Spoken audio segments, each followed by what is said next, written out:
What if there was a podcast where one NFL legend talked about football? What about two NFL legends? This is Wideout's World, where the gridiron comes alive. NFL legends Irving Fryar and Michael Timpson, breaking down the game from the ultimate insider perspective. Game recaps, upcoming previews, and exclusive analysis straight from the minds of those who've been in the trenches.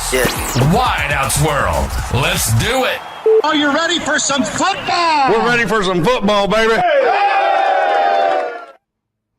There you go. I love that intro, man. I love. Oh, there we are. I'm just looking on YouTube on my phone to make sure we're live on the Wideouts World channel. Welcome, y'all. Welcome. Yeah, it's our second season. Season 2020. Is this 3 for us? This is 3. This This is our third year. It seems like only 2 years. That must be. It must be that enjoyable. But we're back. Wideouts World. Irving Fryar, Michael Timpson. We're back in the house. Yes, sir. Another season for the NFL, and we're going to blow it up this year. We're looking forward to it. I mean, the off season went by quick, didn't it? For some reason, very much. You believe we're in August already? It's crazy. August, my brother. We are in August. It seemed like we were just celebrating. We weren't celebrating, but watching the Eagles celebrate their victory over the Chiefs in the Super Bowl, and here we are, the blink of an eye, and the season's getting. It's like we missed a whole lot. It went by so fast. My gosh, we're in the end times. We got a few people watching too right now. Mark Grundy. Don't go into the end times already, Irv. Just make it enjoyable. Don't say end times. You just like gloom and doom. It's gonna be over soon. No. What the song say? Soon and very soon, we're going to see the King. Hallelujah. It's good to be here. It's good to see everybody again. Yeah. Chiming in with Wideouts World. Happy to be here with my brother from another. Mm-hmm. Good to see you, man.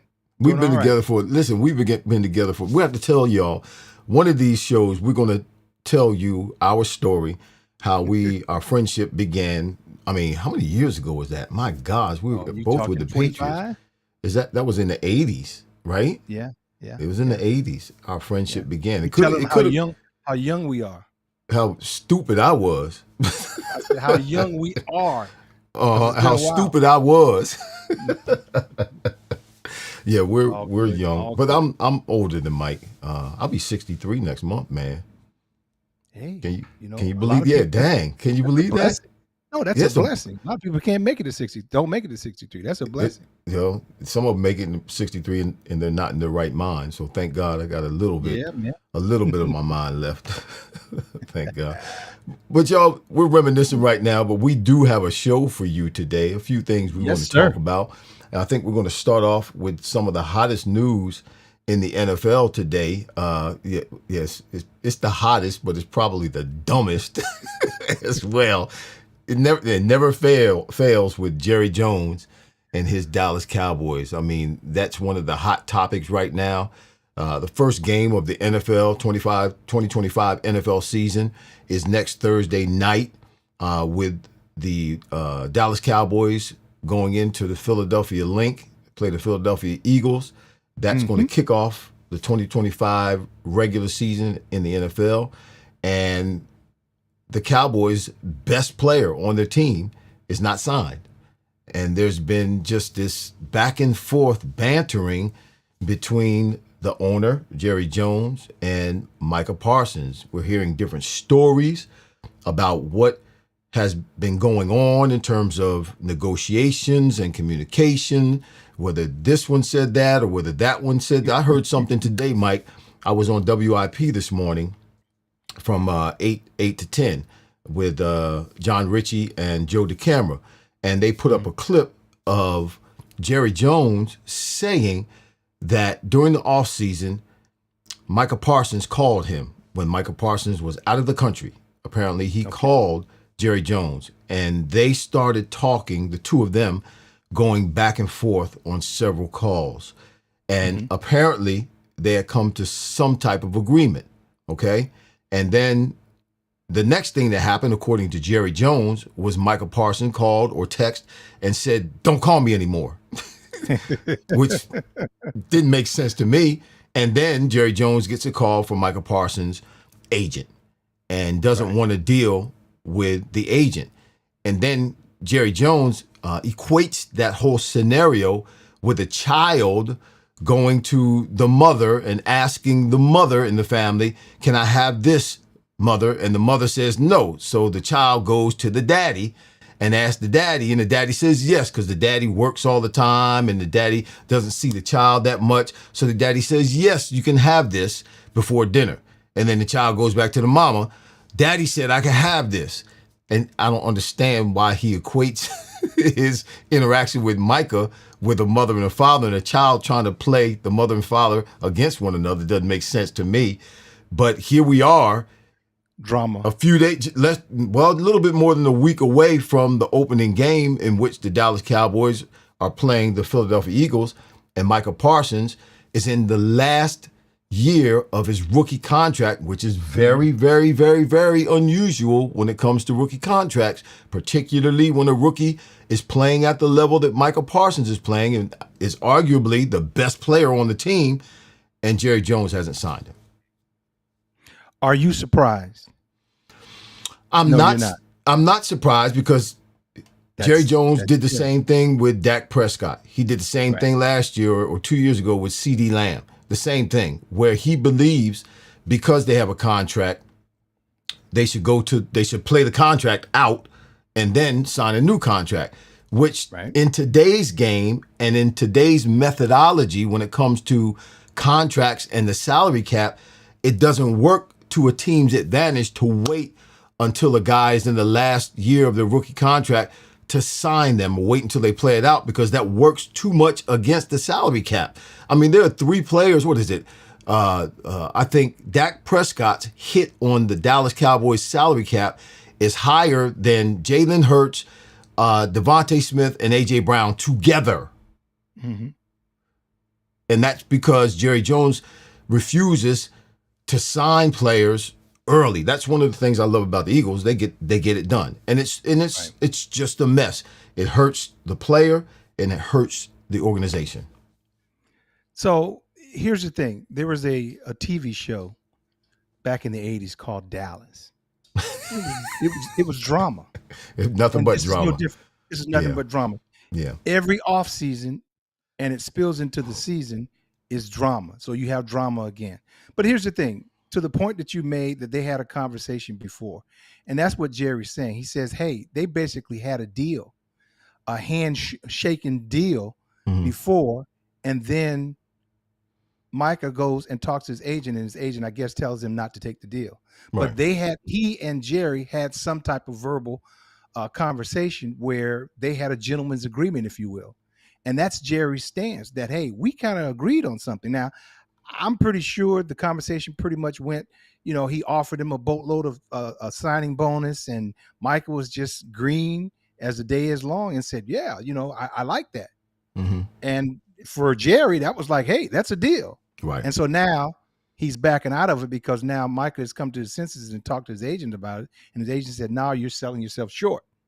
And so now you get into the whole thing is they had a deal, didn't have a deal. And so Jerry's trying to wait this thing out. But he doesn't have this is not a good look for him. It's not a good look for the Cowboys. And it's only going to hurt him. So here we go again with the drama. Well, and I mean, not in Jerry's defense, but yeah, he's under contract, and they could franchise him for another 2 years. So Micah, he's behind a rock. He doesn't have, if Jerry decides to be a stiff neck and not do anything, I'm sure Micah's not going to sit out and get fined and lose money. He's going to go in and get paid and then take a chance on being franchised, which I'm sure that's what Dallas would do, franchise him the next couple of years if things don't work out. But you know what? Things have to be done. I don't know. I thought the protocol, and correct me if I'm wrong, if you know this. What's up, Tom? I see Tom and Mark who are watching right now. Tom saw me on, he said, thanks for being on WIP this morning, giving God the glory. Oh. That's what we do. That's what we do. So I think with what he's doing, it's not only going to hurt the team and how he's doing it, but it's also going to hurt Micah, because and I'm switching a little bit here, as well as I know, Mike, in the history of the NFL, when players miss out on training camp and then they try to come in and play, what happens? Yeah, they get hurt. There's some value, even as little as they put into training camp these days. There's still some value in being in training camp and getting in football shape, so to speak. You can be in shape. We get in shape, but you got to go play football, go through the motions, get some banging around to get in football shape. You cannot come off the street, for lack of better words. You cannot get up off the couch and go on the football at the NFL level, professional level, and go play football. It's not going to happen. Even if Micah does sign before the Eagles game, it would be wise if he doesn't play in the first game, because he needs some time. Yeah, he needs some time to get himself together. And the history shows, and you know this, the history shows players that do that, once they have that injury at the beginning of the season, they're whacked the rest of the season. Not that they don't play, but they're never as successful as they could be. But let me ask you a question. Because, now they have what they call in holdout, meaning, guys go to camp and everything. They just don't do anything. But think about it. If you've been working out all off season and the summer, and then you go into training camp and you stop doing everything for about 3 to 4 weeks. Yeah. That's not going to be good results. And no, it's not going to be. That's what happens with these guys with this in holdout.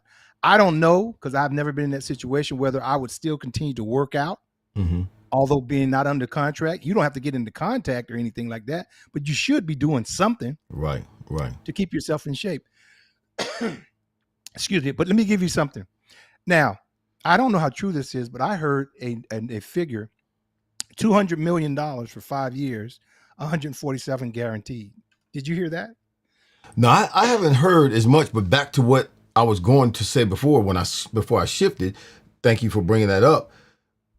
I was going to speak in regards to the scenario that you had presented about, Micah talking with Jerry and coming to some agreement with some number. And apparently Micah liked it, but then maybe went to his agent and his agent said, you're selling yourself short. It would be very hard, in my opinion, it would be very hard for Micah, as much as salaries are made available to everybody, the public, as much as he knows in terms of the guys in his position, what they're making and what he believes ahead of time that he should be getting. I'm sure he and his agent talked about it, not just this season, but last season. This is what you're projected to make. This is what you should make next year. So if he did agree to something with Jerry in terms of a number, right, in terms of salary, then I'm sure it was something around whatever that number finally is going to be. Because he's not, he's a Penn Stater, Doc. He's not a dummy. He's a Penn Stater. You're talking $40 million a year. Today, Hendrickson from the Bengals, he signed he got a bonus, not a bonus, but he upped his salary about $12 to $15 million. Now he's making $30 million this year, Hendrickson. Mm-hmm. But Terry McLaurin just got an extension, 3-year extension, $96 million. Mm-hmm. But I'm comparing apples to apples. But here's something I want to give you something. Micah Parsons, and I think this is Jerry's take on it. If you look at his sack production, year 1, 13. The next year, 13 and a half. The next year, 14. This year it was 12. In addition to that, his tackles, when as a rookie, he had 64 tackles. You know how many tackles he had this year? 30. 30, yeah. Give you another statistic. The last 5 games of the season against Cincinnati, which was a loss, he had 0 tackles and 0 sacks. Yeah. Carolina, on a win, he had 2 sacks and 3 tackles. Tampa Bay, with a win, he had 1 sack and 4 tackles. Philly, a loss, he had 0 sacks and 2 tackles. The last one, Washington, 2.5 sacks and 3 tackles. The numbers, we talked about this. Well, his production towards the latter part of the season was not great. Yeah, he fell off the wagon for whatever reason the latter part of the season. I don't know exactly why that was. I mean, he was still getting sacks, but he wasn't getting tackles or being as disruptive as he had been previously during last season, at the beginning of the season, and years prior. So I don't know if there was something. Is he worth it? He's worth every penny.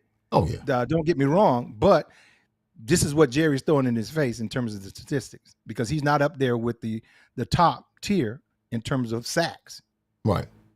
So. Well, I think also when you look around the league, you know, usually these rookie contracts are for maybe 5 years.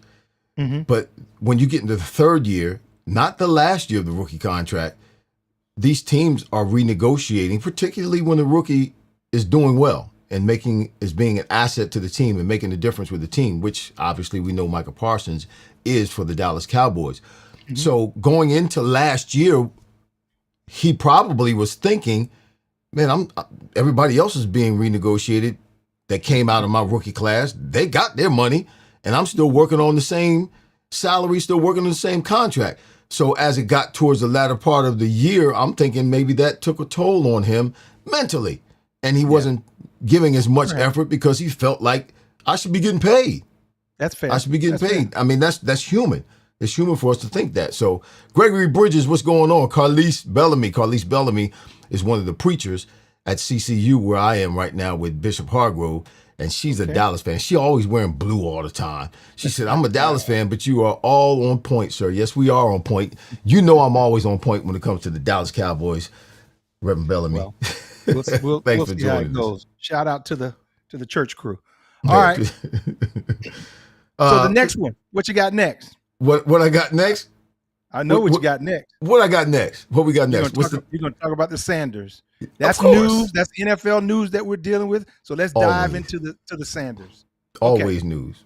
Let me start off with Shiloh being here in Florida. Yep. So I've kind of kept up with the Tampa Bay Buccaneers a little bit, and the thing that was unfortunate when I watched the game, you know as well as I do, they never get the first guy that throws the hit. It's always the one that retaliates and gets caught. Is that why he got kicked out of the game?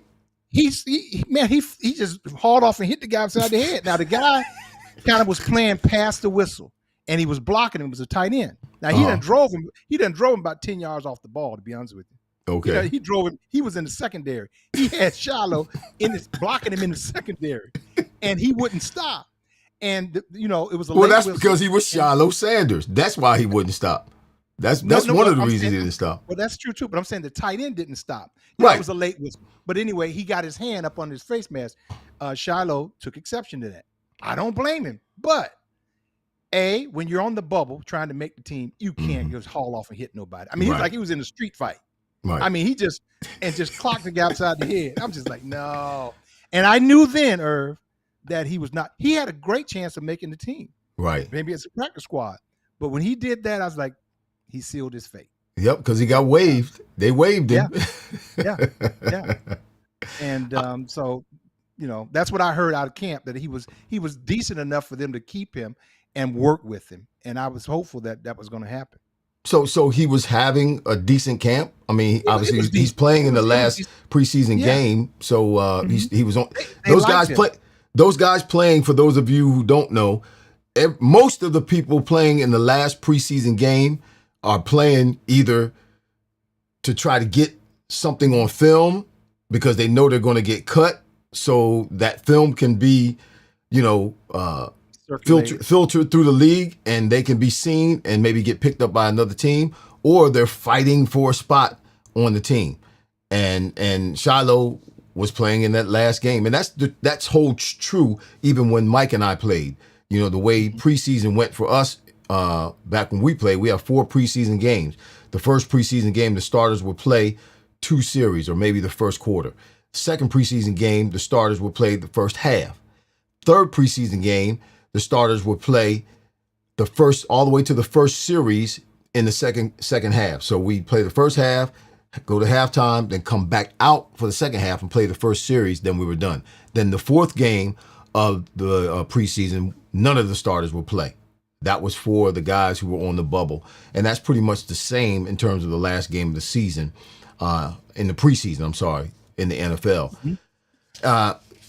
His brother. There are I mean, it's tough enough for them, not when they were in college, because their father was there as an umbrella and as a protector and was there as a decision maker.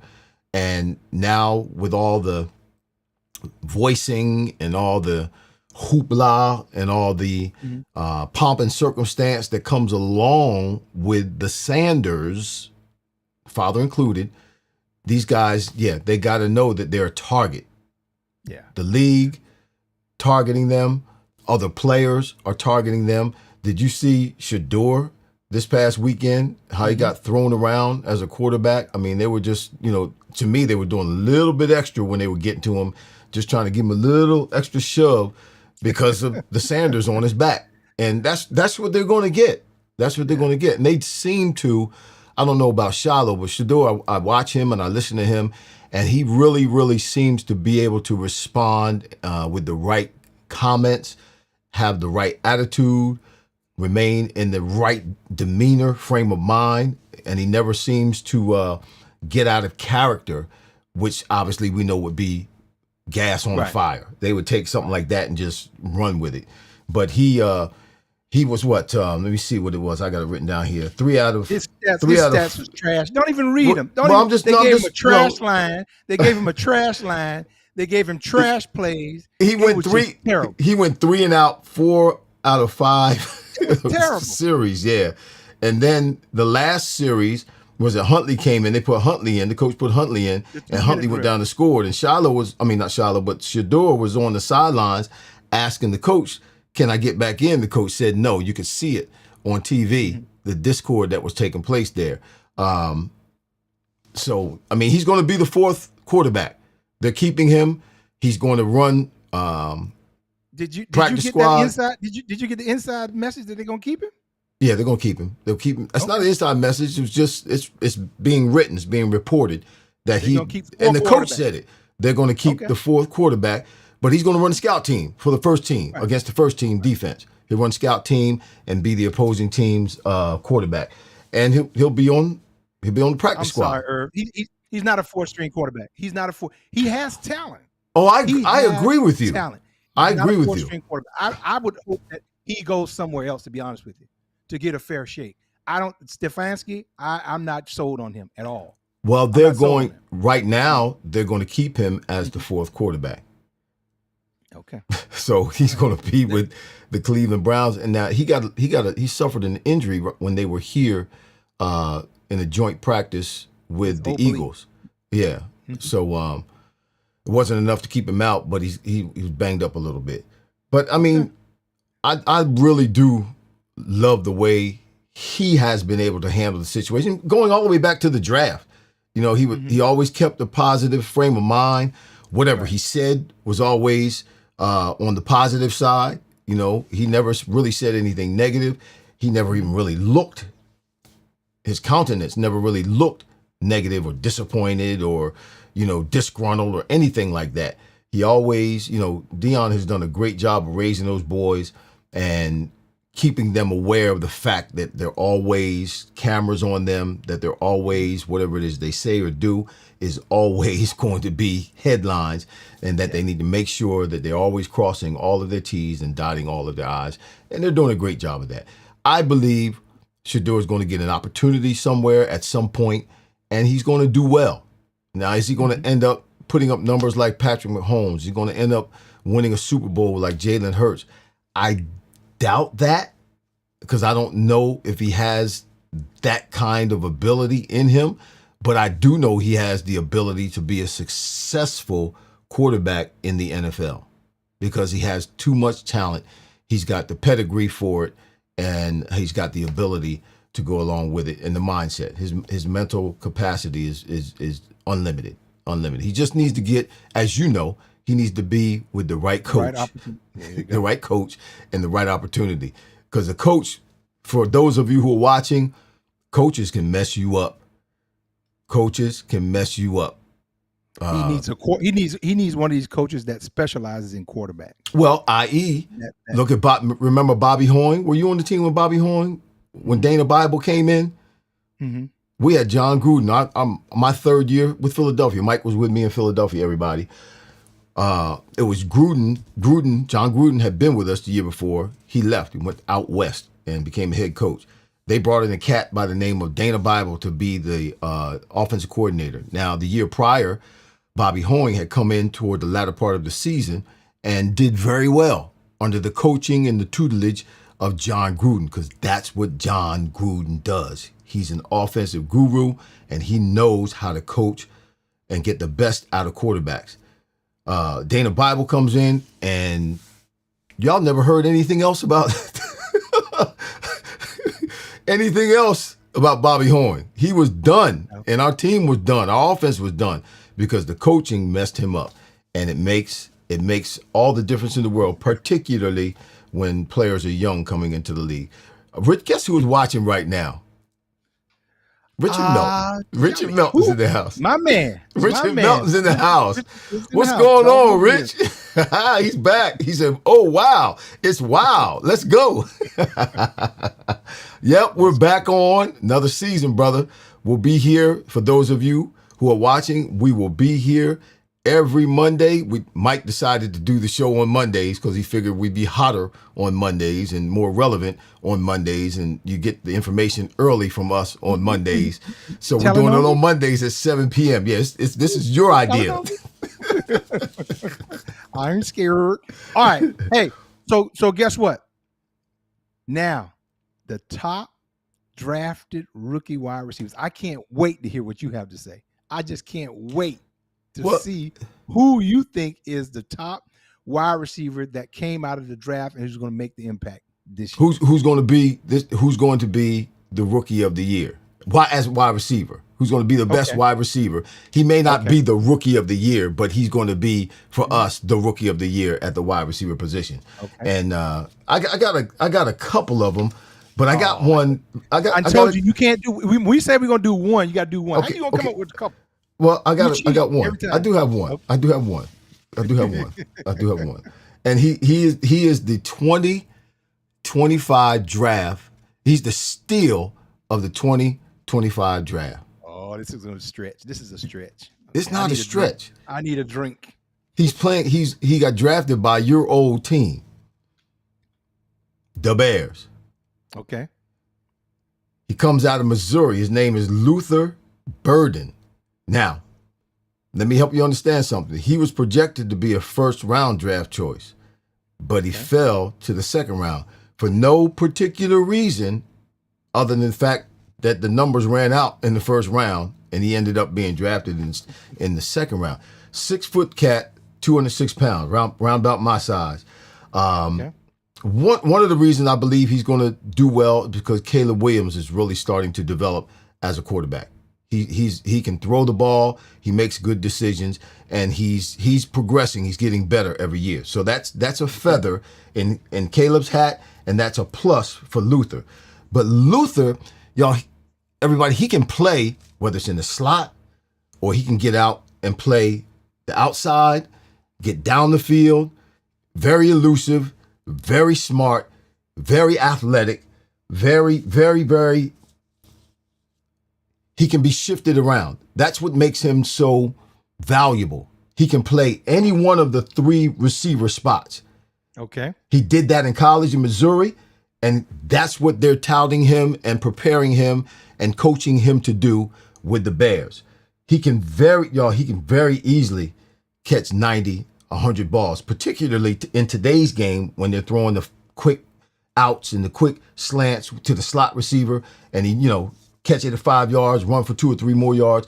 He's not going to have a large or a high yards per catch average, but he's going to catch a lot of balls. I mean, obviously, if he stays healthy, he's motivated by the fact. I love this. He's motivated by the fact. He's doing it silently, but he's motivated by the fact that he was drafted in the second round and not the first round. But he's a guy that is a sleeper. And watch this. He is a go-getter, and he's a survivor. Why? Because he is the second youngest of 10.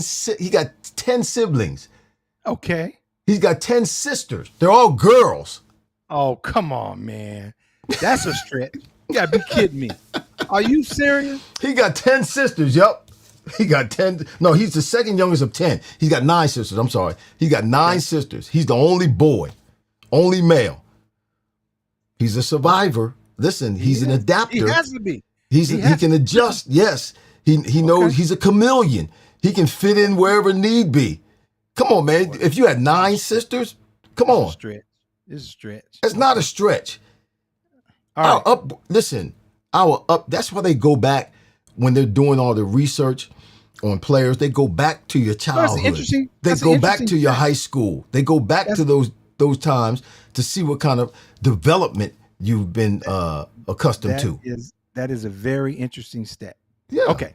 Now, but remember that name, Luther Burden. He's going to be a burden for a lot of DBs. Okay. All right, boy, you working that one, ain't you? Come on. So now he's a sleeper. He's a sleeper. Number one. Where is he from? Missouri. Mm-hmm. Name one receiver that came out of Missouri. It don't matter. This is the first time for everything. Wait. I didn't do any research to see who came out of Missouri. Wait a minute. I don't know any receivers that came out of Missouri. And tell me one receiver that's played in the NFL named Luther. It doesn't matter. First time tell me one quarterback that's played in the NFL, his name is Shador. That's a good point. That's a good one. That was a good one. Tip my hat to you on that one. That was a good one. Okay, now, here's mine. Check this out. What does that got to do with it? It'll catch you later. Here's my thing. Okay. My top wide receiver drafted rookie is Emeka Egbuka. Drafted him in Tampa, Ohio State. Yep. Now, to the point that I made to you about Missouri, those receivers don't come out of there. But Ohio State, year after year, they produce some doggone receivers. Their receiver coach, Brian Hartline, does a phenomenal job with those receivers. Can I ask you a question? Can I ask you a question? Let me ask you a question because you're making that point. How many receivers came out of the University of Nebraska and did well in the NFL? Only one. There you go. And you weren't even a receiver, so I'm gonna give you a little credit because you was like a slot back. I was a wing back. Yeah, they don't even make those no more. So anyway, so there's a first time. You can't base it on the fact. Go ahead. Hey, let me finish. So in Buka and Tampa, again, Chris Godwin's coming off his ankle injury that he busted up last year. They're not looking for him to come back until October. So I just believe Mbuka will get his chances opposite Mike Evans, and I just think that he will put up some numbers because he's smooth. You're talking about receiving. This brother is smooth. Great routes. Again, being here in Florida, kept my eye on him. Great routes. Very polished. Very polished. He was ready for the pro game when he came. And that's one of the things about the Ohio State receivers. They're ready to play right away at the receiver position. So Emeka Egbuka, I got to learn to say his name. Say it fast. When he was at Ohio State, he had 205 receptions, for almost 3,000 yards and 24 touchdowns. In how many years? How many seasons? 3 or 2? 4. It was 4. 4 seasons. He played 4. But I'm looking for big things for him. That he's going to outshine Luther. I keep thinking of Luther Vandross. When you say Luther, receiver Luther. Okay, that's all right. But when he scores, he gonna say. But to your point, I agree with you 100%. But just not with what's his name, Mbuka. Not just with Mbuka, but when you look and compare to like when we came out, particularly me, the receivers who come out of college, like in the Georgias and the Alabamas and the like you said, Ohio State, LSU, they come out ready. Yeah. They come out ready to step into a role as a wide receiver in the NFL right away because they're running prolific type of offenses and running those prolific type of routes. at the college level, which, years ago it wasn't like that. They needed to be taught. They needed to be polished. They needed to rehearse and learn how to be a professional wide receiver. But now, like you said, a lot of them come out, particularly from these bigger schools and more elevated schools. They come out ready to hit day one. Devontae Smith with Philadelphia Eagles, his rookie year, A.J. Brown wasn't there, but man, he came out and was smoking it with nobody else on the other side, running routes like he had been in the pros for 10 years. So, yeah, they come out much more prepared to step in and make a difference at that position now, today, in today's game than they did ever before in the past. Yeah, that's a good point. All right. That's a good point. That's my pick. All right, so I'm writing him down. You got Luther. I have Igbuka. Yeah. All right. You let's go back a little bit. What do you think about Travis Hunter? That's big news too. He's from Colorado. He's playing. He seems in Jacksonville. They seem to be agreeable with him playing both ways. I didn't think when he got drafted. I didn't think whoever drafted him would entertain him playing both sides of the ball. One, it's a lot of learning. Number two, it's a lot of toll because he did that in college. He played all those plays his senior year in college, and that's a lot on your body. You know that, Mike. We on any given Sunday, whether it's offense or defense, you play an average. If you get 70 plays in, you played a lot. That was a lot offensively, or a lot to be on the field defensively. And if you're playing both ways and you're playing more than 70 plays a week, I mean, at some point, I would think something's got to give. What do you think about that? I think the unfortunate part is I believe his coaching staff has gotten caught up with the hype. They bought into that whole two-way thing. He wants to be the first to do it and all that kind of stuff. I don't agree with it because just like you mentioned, the toll on the NFL body, this is not the Big 12. Right. This ain't the Big 12. It's a whole different thing. The biggest thing that was when you just said it. That was the biggest thing as a rookie that I noticed. These were grown men with 4 and 5 kids that were coming to hit you and knock you out. And had been playing for 10 years. So it's a whole different story than the boys down in the Big 12. So I would have hoped, and I hope still, that because he got banged up a little bit in the preseason. So that's just the preseason playing limited snaps. Imagine now if you're talking about playing multiple snaps on both sides of the ball. And as well as I do, what are you going to do as an offense coordinator? You're going to send somebody like Derrick Henry around that side. Yes, sir. And have him come up to make some tackles and wear him out. Then you're going to go some 9 routes. If he's at DB, you're going to have some 9 routes, right, just to wear him out. I just don't see it. I wish he could. It would be a great story. I just don't think health-wise it's wise. I hope they do this, Irv.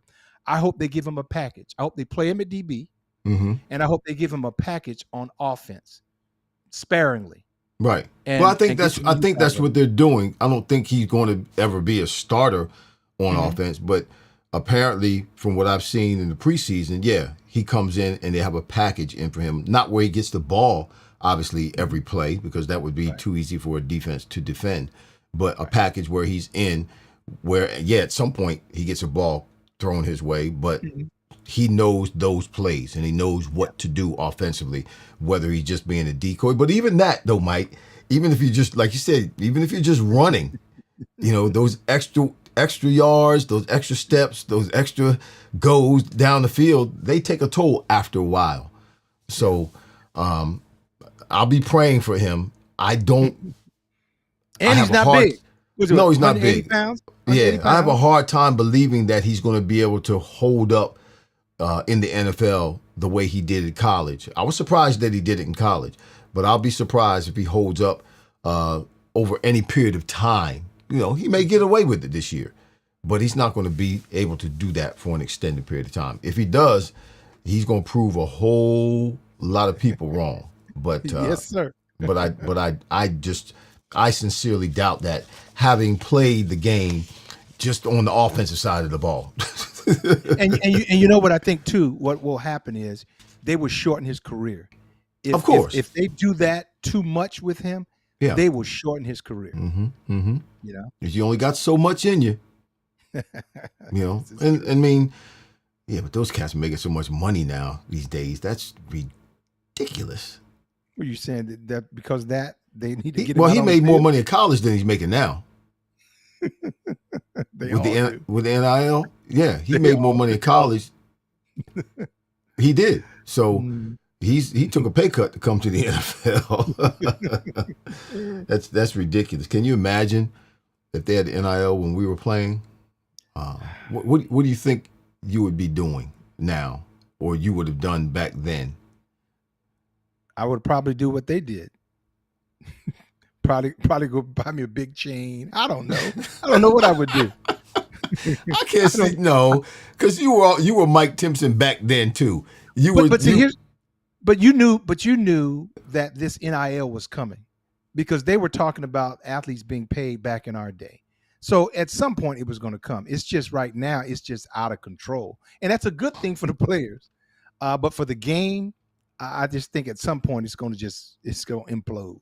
Well, I think they have to attach some kind of penalty to guys who come in the portal and go to a team and then decide, okay, I don't like it here. I'm going to go and leave the next year.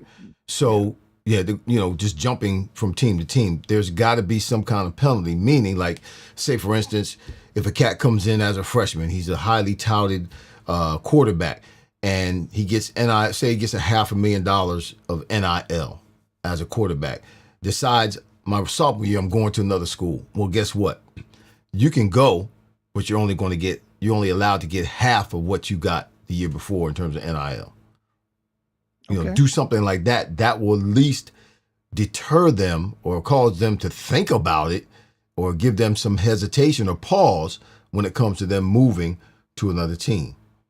Or maybe make it a quarter of what they were making in an NIL. That will cause them to, stay where they are, gut it out. Because you had to do that when we were in college. You couldn't just leave and go to another college because the coach yelled at you and you ain't like being there. Shoot, I was trying to leave Nebraska all 4 years I was there because I ain't like it out there, homesick. But you got to gut it out. That's a part of college. That's a part of growing up. But I like that. And the other thing is, I'm a coach in college. I got a 17, 18-year-old kid making $4 million, $3 million, $1 million. What do I tell him? Yeah, what am I going to say to him? He's not going to listen to me, particularly if I got to correct him. You know what you're going to say to him? Hey, can I get a loan? Can I get a loan? You got a couple dollars? Let me hold a couple dollars. You give me a couple dollars. Ooh, I got to tell you about. I can't tell you on the air. I almost said something. Please I don't. don't. Yeah, I got to Whatever tell you you wanna about say. something. Yeah. Get ready to don't do that. I was going to say. They're going to shut us down. Yeah, but y'all got to know me. Mike and I are best friends, so sometimes stuff comes out that's like personal and intimate things that I got to hold my horse. But you're gonna get mad just like me when I tell you about this. Footy, what's going on, bro? Good to see you. So we got something else we want to talk about, and then we'll be done. Got the last 15 minutes of the show. Our top duo? wide receiver duo. I think we agree with the same one, but there's only one. I mean, there. Remember the duos like Jerry Rice and Terrell Owens? Remember Isaac Bruce and Torrey Holt? No, wait, you can't go Jerry Rice. Jerry Rice was with John Taylor. That was the combo. But he was with Terrell Owens at one point too. That was at the back. That was the tail. But they put up some numbers. Taylor was the one who was catching the Super Bowl touchdown. Well, he catching the Super Bowl touchdown, but they didn't put up the same numbers that Terrell Owens and Jerry did together. Terrell came in and put up some big numbers. Isaac Bruce and Torrey Holt. Those cats were scary, man. Watch this. Marvin Harrison and Reggie Wayne. Good God. Those cats put fear in defensive backs' eyes. Yep. And but right you know now, what? One thing that you just mentioned, they all had Hall of Fame quarterbacks. Oh, well, yeah, that makes a difference. You know that. That makes all the difference in the world. I was talking on WIP again this morning. I was talking about my career, my first 9 years in New England. Man, that was almost like a waste of time for me because we were coaching changes in ownership, quarterback change, and just every week almost seemed like. We played with a guy by the name of Jeff Carlson. None of y'all know who the heck that is. and he came in like he had some juice, because when he got signed by the team, he made sure that his girlfriend, I think she was his fiance at the time, that she was the head of the cheerleaders. He made sure she got hired as a cheerleader. Yeah. You don't remember that? No. And he was horrible, left-hander. Jeff Carlson. Terrible. So yeah, and then I go to Miami, and career starts to take off. So I mean, I can only imagine what would have happened to my career, my numbers, had I had something decent throwing me the ball half of those first 9 years. Yeah, inconsistent. Yeah, it was tough. So, but my duo, my number one duo is Jamar Chase and T. Higgins. Those two cats, man.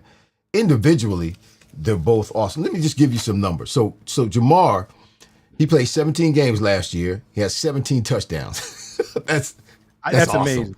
Yeah, 17 games, 17 touchdowns last year. I didn't know that he had scored that many touchdowns. That's a bad dude. Listen, I saw him play in preseason. Joe Burrow, they were starting in the first preseason game against the Eagles. I saw Jamar Chase against Keely Ringo. He caught an out and turned it up and scored. Just a simple out. And I'm like, wait a minute. That cat he can't be that good. But he is. He is that good. His first 4 years, this is his fifth year. His first year, rookie year, 1,455 yards. Second year, 1,046 yards. Third year, 1,216 yards. Last year, 1,708 yards. And they gave him 127 balls. 127 balls. And for his career, he's got a 13.7 yards per catch. T. Higgins, look, 12 games, 10 TDs. He only played 12 games last year. For his career, and he's going into his sixth season, he's got a 13.9 yard per catch average. These two cats, man.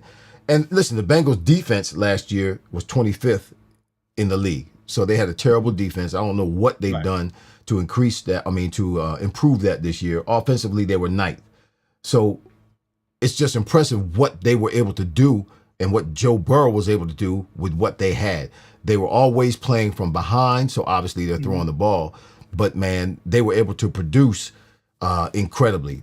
That duo, if they ever get it together at Cincinnati and get a good offensive line, shore up that offensive line so Joe Burrow has a little more time to throw the ball. He does obviously a great job with what he doesn't have, which is not a lot of time. He gets banged around a lot, but he still is able to stand back there and deliver the ball to Jamar Chase and T. Higgins. And these two guys are two of the best. Now, people will ask the question, well, what about some of these other duos, the A.J. Browns and the Devontae Smiths? Yeah, what happened? What happened to those? That was your duo last year. What happened? Those cats, there's a lot of talent on the Eagles. So the ball has got, and they changed their philosophy. Saquon Barkley's the man now. They changed their philosophy. I think, what is it?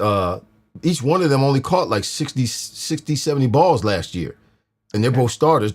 They both, I think A.J. Brown missed more games than Devontae did, but neither one of them played every game. But each one only caught like 60-some balls. But that's because there's a new sheriff in town. That's Saquon Barkley. That's true. Now, when you talk about a couple of years ago, I probably would have said Jalen Waddle, and Tyreek Hill. But what I saw from Tyreek Hill, and Tyreek Hill is supposed to be the best wide receiver in the league. But what I saw from him last year when Tua went down, it put a bad taste in my mouth. When Tua went down, he started complaining, he started murmuring, and started having a bad attitude, and Tyreek Hill disappeared.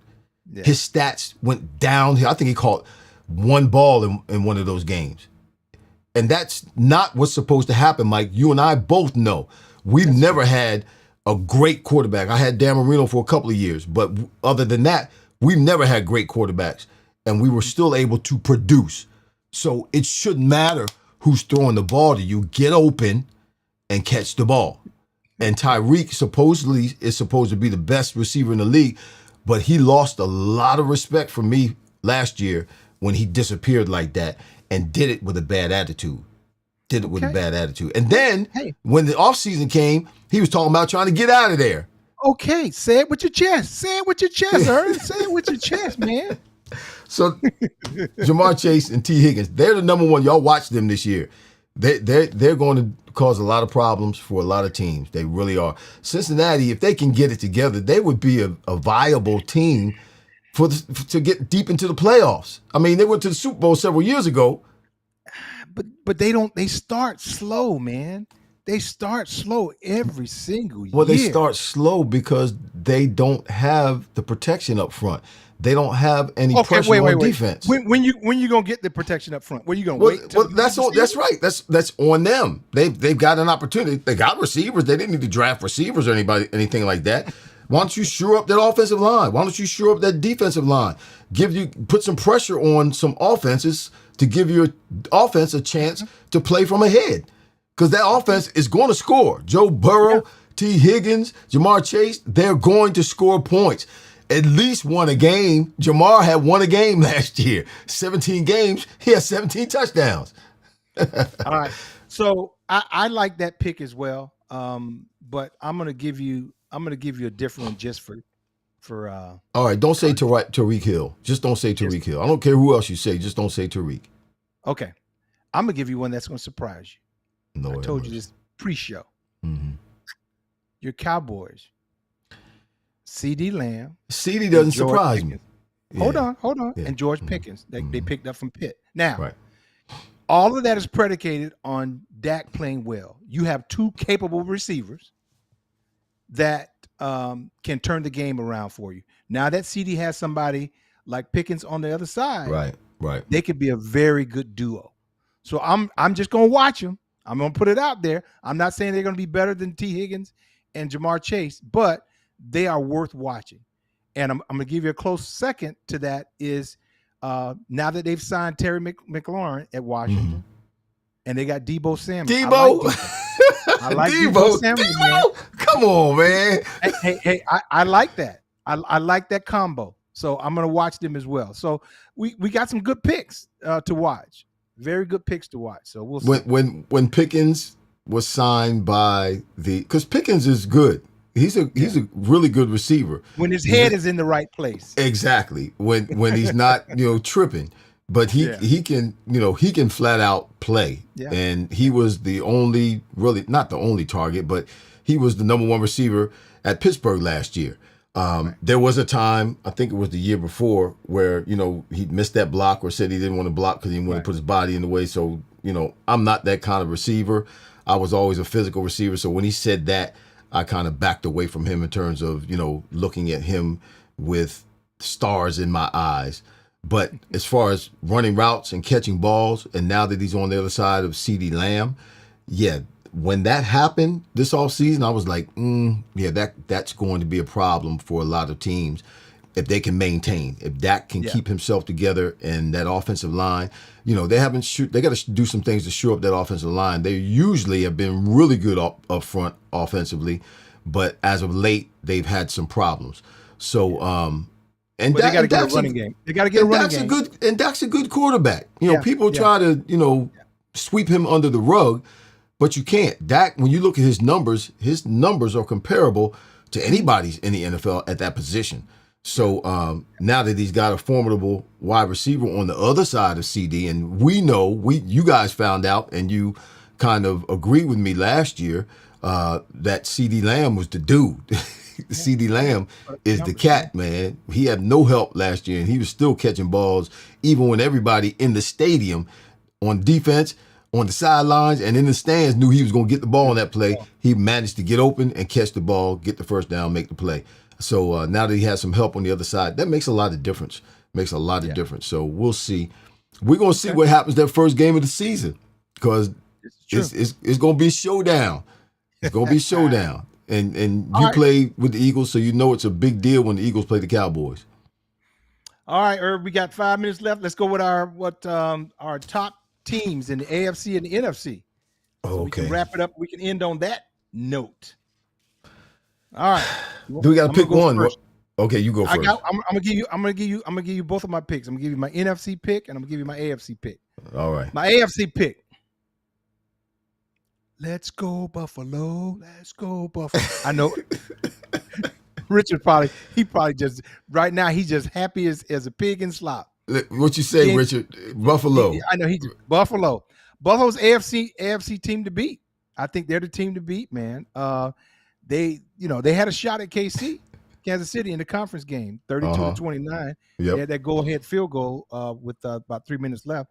But here's the key. Here's the key to Buffalo. They gotta have home field advantage. They cannot go to Kansas City and beat Kansas City. If they keep everybody up there with the Bills Mafia, they got a shot. They got Joe. They picked up Joey Bosa too. Yeah. Yeah. So that's my AFC choice. In the NFC, it's hard to pick against Philly right now. Yeah. They didn't do anything stupid this offseason. Right. So I think that they kept all the pieces in place. I think they have a legitimate shot to go back, and they're hungry. They're hungry, but they did all the right things this offseason. They didn't mess up with their team. So I'm picking Philly with Detroit coming a close second. I have to agree. Those are my two picks as well. I know you're surprised that I'm picking Buffalo, but when I look at the other two teams that really stand out in the AFC, that's the Ravens and the Chiefs.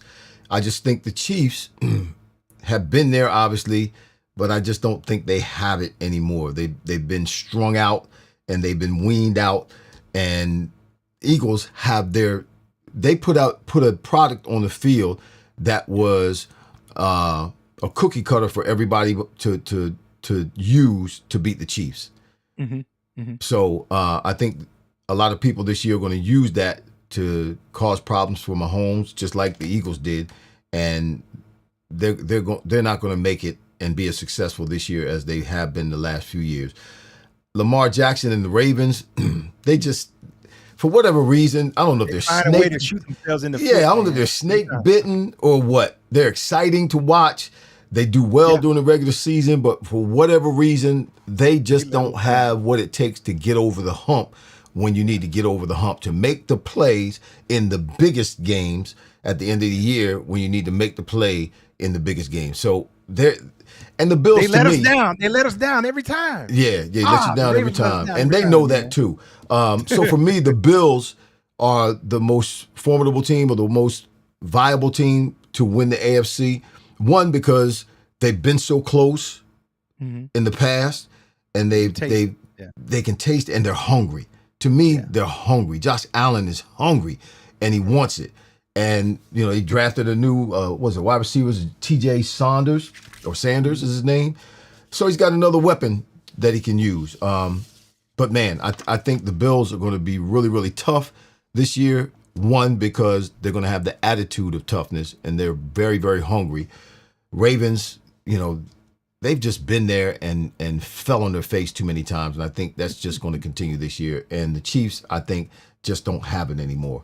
And then the NFC team, obviously a lot of people saying the Lions, but it's hard to bet against the Eagles right now, particularly, like you said, they didn't do anything to shoot themselves in the foot during the offseason. They did lose a few defensive players. They have everybody back pretty much on offense, on the line.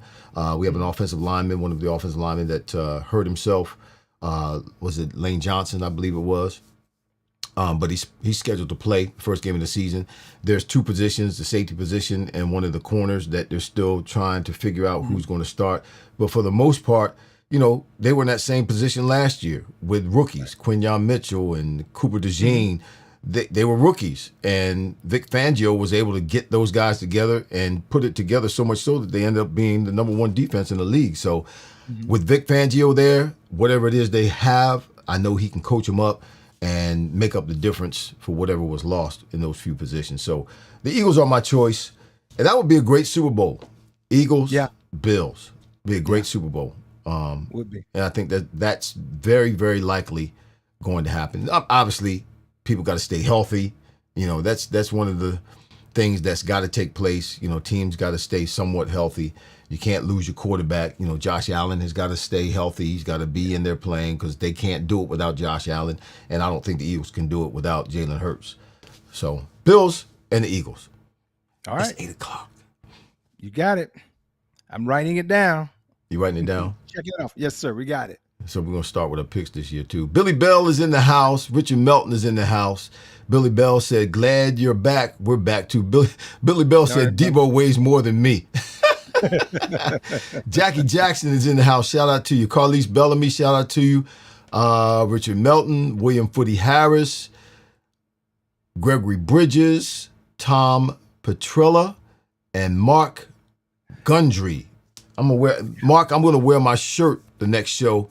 Mark Gundry makes golf shirts, man. He makes some really, really nice. Does it make your golf game better? Does it make your golf game better? You feel better because you look better. I don't know if you golf better, but you feel better and you look better. So that's two betters taken away from batter. Okay. So yeah, better. I don't know if you golf better, but there's some other betters in there. Cool. All right. So that's it right, for today. We'll be back next week. Season starts Thursday. Same bat channel, same bat time, same bat channel. Yes, sir. We'll be here. We look forward to seeing you all. All right. Tell the people what you got. You got a farewell. So glad we had this time together. You dating yourself. They don't know what that is. White House World. That's us. We'll see you right later. there. Yep. We'll see y'all later. We out of here. Right. See you next week. Take care. All right. Where's the outro? Oh, there it is. This has been Whiteout's World. Touchdown. The legends, Irving Fryar and Michael Timpson. Are you freaking kidding me? If it's football talk you're looking for, I think we've got you covered. We hope you enjoyed the show. If you did, make sure to like, rate, and review. We'll be back soon. But in the meantime, find us on YouTube at Whiteout's World. See you next time. Let's go! Let's go! Go! Go!